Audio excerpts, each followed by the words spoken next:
Bismillahirrahmanirrahim. Assalamualaikum warahmatullahi wabarakatuh. Perkenalkan, nama saya Nur Kumalasari.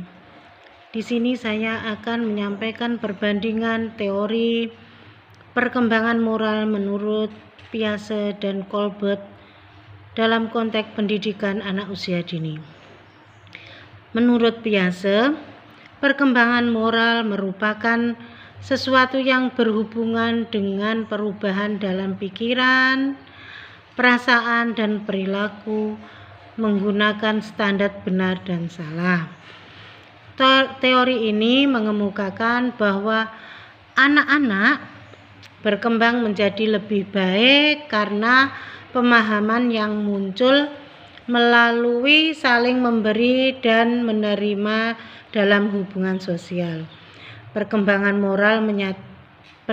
moral menyatakan bahwa aturan dan hukum dibuat oleh seseorang dalam menilai suatu tindakan dengan mempertimbangkan nilai dan konsekuensinya. Nah, untuk mengeksplorasikan perkembangan moral ini, Piaget mengajukan dua cerita kepada anak-anak yang belia dan dewasa. Cerita pertama yaitu ada seorang anak memecahkan 5 gelas dengan tidak sengaja. Pada cerita yang kedua, ada anak lainnya yang memecahkan 1 gelas saja ketika hendak mencuri roti. Lalu Piaget pun bertanya kepada anak-anak, manakah yang lebih nakal dan dihukum lebih berat? Apakah yang memecahkan 5 gelas ataukah yang memecahkan hanya 1 gelas karena dia akan mencuri?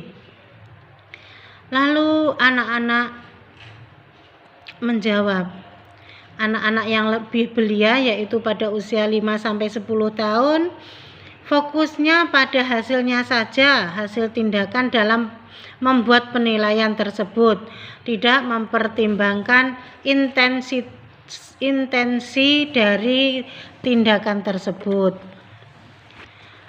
Sementara pada anak yang lebih dewasa, dia akan menilai lebih intensi dari sebuah tindakan atau perilaku tersebut, yaitu anak yang memecahkan 1 gelas itu lebih nakal dan lebih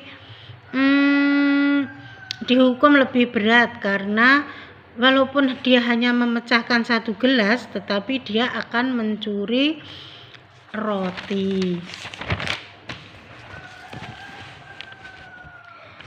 Sekarang dalam perkembangan teori Colbert, tahapan perkembangan kognitif Piaget menjadi dasar dalam penerapan teori Colbert. Menurut teori Colbert, perilaku individu dalam lingkungan moral didorong oleh perspektif dan pengalaman konflik masalah. Di sini ada 3 tingkatan penalaran dalam teori Colbert. Ketiga tingkatan tersebut dibagi menjadi 6 tahapan. Yaitu 1. Penalaran prekondisional. Tahap 1, orientasi hukuman dan kepatuhan. Tahap kedua, mengejar kepentingan sendiri dan membiarkan orang lain melakukan hal yang sama. Sekarang tingkatan yang kedua yaitu penalaran konvensional. Tahap 3, sering mengharapkan kesesuaian antara pribadi. Tahap yang keempat, moralitas sistem sosial. Sekarang tahapan yang ketiga, tingkatan yang ketiga yaitu penalaran pasca konvensional. Yaitu tahap 5, menyadari nilai, hak, dan prinsip yang melampaui hukum. Tahapan yang keenam yaitu prinsip etika universal. Suatu tinjauan penelitian mengemukakan bahwa yang diperlakukan moral, bahwa anak yang berperilaku moral cenderung karena faktor orang tua, yaitu diantaranya faktor perilaku orang tua yang menjadi moral adalah menggunakan disiplin induktif, hangat dan mendukung daripada menghukum. Yang kedua, memberikan kesepakatan untuk belajar tentang kinerja orang lain. Dan faktor yang ketiga yaitu faktor perilaku orang tua yang menjadikan anak berperilaku moral, yaitu mencontohkan perilaku moral dan berpikir sendiri, memberikan informasi tentang perilaku yang diharapkan dan disertai alasan. Teman-teman, demikianlah yang dapat kami sampaikan. Semoga bermanfaat dan mohon maaf apabila ada kekeliruan, ada kesalahan dari kami.